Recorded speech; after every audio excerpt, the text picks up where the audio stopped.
Good morning and welcome to CCA TV. I'm Clara. And I'm Cam. Please stand for the pledge.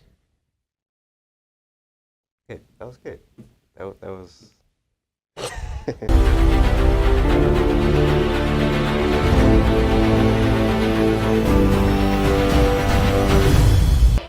Now for the Pledge of Allegiance. I pledge allegiance to the flag of the United States of America and to the republic for which it stands, one nation, under God, indivisible, with liberty and justice for all.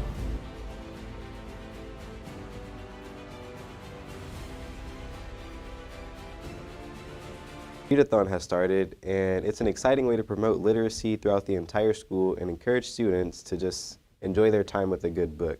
We do this to help support our staff, and our goal this year is to raise $25,000. The rest of the information has already been sent to your parents. So. Next week we have Spirit Week days for Readathon. Monday is Cozy Day. You can wear sweatpants, but no riding on your, and no pajamas and no slippers. And the other days will be posted on Teams. For those that don't know, we would like to reveal this year's musical.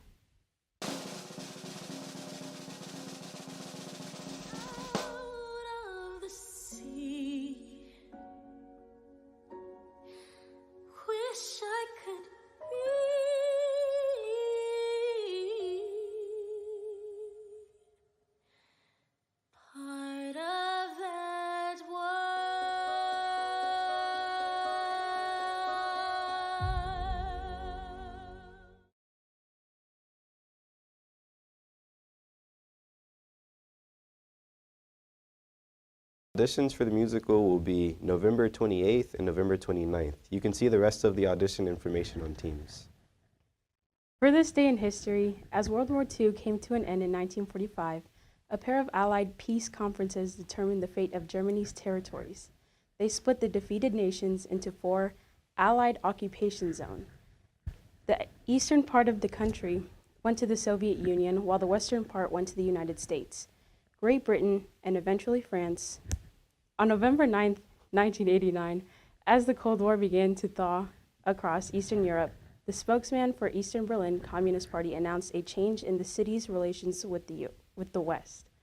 Starting at midnight that day, he said citizens were free to cross the country's borders.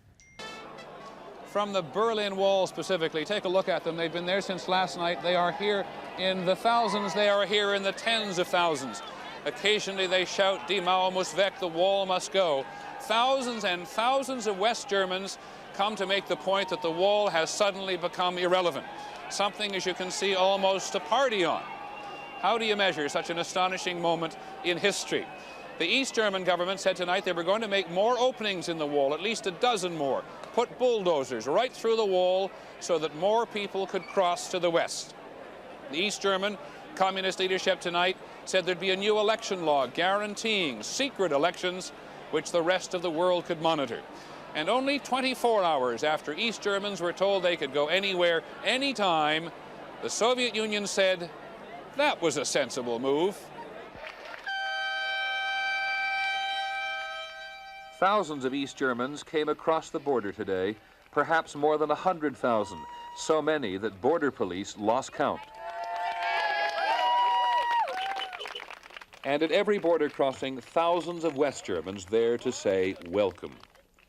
Some of the really good news today was for the East German government. While thousands and thousands came to look, even gape at this showcase of capitalism, the vast majority said they would be going back. The simple act of giving people the freedom to travel may have convinced East Germans they need not take flight whenever the door opens just a fraction. It has been an astonishing day. Hour after hour, all through today, thousands and thousands of West Germans have come to the wall to see for themselves, to climb up on this hideous structure, to finally look down at what has been no man's land for so long. Finally, after all these years, to say in person what they think of the East German border guards, or try to make friends. Suddenly, a flashback to what it was like for so long. A young man in the East makes a dash for the wall. They catch him and take him away. Presumably, he should have used a legal border crossing. Only a couple of years ago, he might have been shot. Not today. Today it was possible to have a dialogue. Your government seems to be changing every day. Where do you think it's going? That's the government's problem, he says, not mine. Such an astonishing moment in history. Now, what's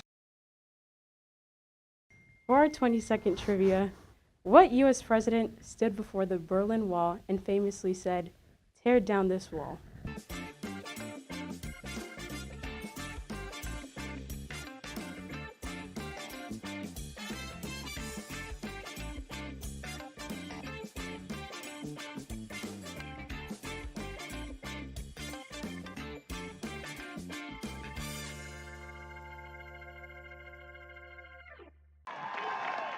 There is one sign the Soviets can make that would be unmistakable, that would advance dramatically the cause of freedom and peace. Mr. Gorbachev, open this gate. Mr. Gorbachev, tear down this wall. The answer is Ronald Reagan. And for sports, the tryout schedule is posted to upper school teams. If you're interested in winter sports, just see the schedule. Make sure you get those physicals in. I know Mr. Dottie said that already also. For today's verse, Matthew 6:34, it says, "Therefore do not worry about tomorrow, for tomorrow will worry about itself. Each day has enough trouble of its own." What do you think this means? Basically, don't bring yourself down worrying about what's going to happen in the future. It doesn't even have to be tomorrow. It could be a week. Just, focus on the present and just, yeah, because there's already trouble enough on its own, as it says in the verse. That's all we have for you guys today, so until next time.